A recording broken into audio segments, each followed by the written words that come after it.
فق الشماخ والعربي أكدوا أنهم جاهزون لخوض ملحمة ليبروفيل والعودة إلى الديار بالكأس الغالي. بصراحة يعني الأجواء يعني مناسبة للفريق الوطني. الحمد لله يعني هذه المدة نتاع 10 أيام يعني بالنسبة لنا كافية باش نكونوا في قمة استعداد لنهائيات كأس إفريقيا. غادي نجروا فيها مقابلة واحدة يوم الاثنين المقبل إن شاء الله، وتنتمنى من الله يعني ان شاء الله نكونوا في قمه ديال المستوى ديالنا ان شاء الله في هذه النهائيات. وان شاء الله نحن مستعدون لخوض النهائيات، نتواجد هنا من اجل اكمال اخر استعداداتنا لكي نكون في الموعد ونحاول انتزاع اللقب. هذا يبقى هدفنا كما هو هدف المنتخبات الاخرى.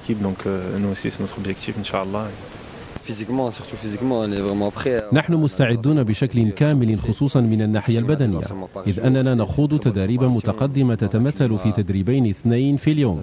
الأجواء هنا جيدة ونحس أن الفريق بأكمله مستعد لخوض كأس إفريقيا. الشماخ ورفاقه مستعدون تماما. أنا أقوم بتدريبات مثل كل أفراد الفريق، وأحس أنني جاهز من الناحية البدنية والذهنية، وسأعطي كل ما أستطيع للمنتخب المغربي. مباراتنا أمام تونس ستكون الأولى في هذه المنافسة. سيتوجب علينا إذن تحقيق انطلاقة جيدة وأن نركز في طريقة لعبنا، لأن المباراة أمام تونس تبقى مباراة ديربي، وقد أظهرنا مؤخرا أنه باستطاعتنا الفوز بهذا النوع من المباريات. بالنسبة للكأس الإفريقي كعرف كأس إفريقيا الفرق اللي كاينين فهم فرق أقوياء.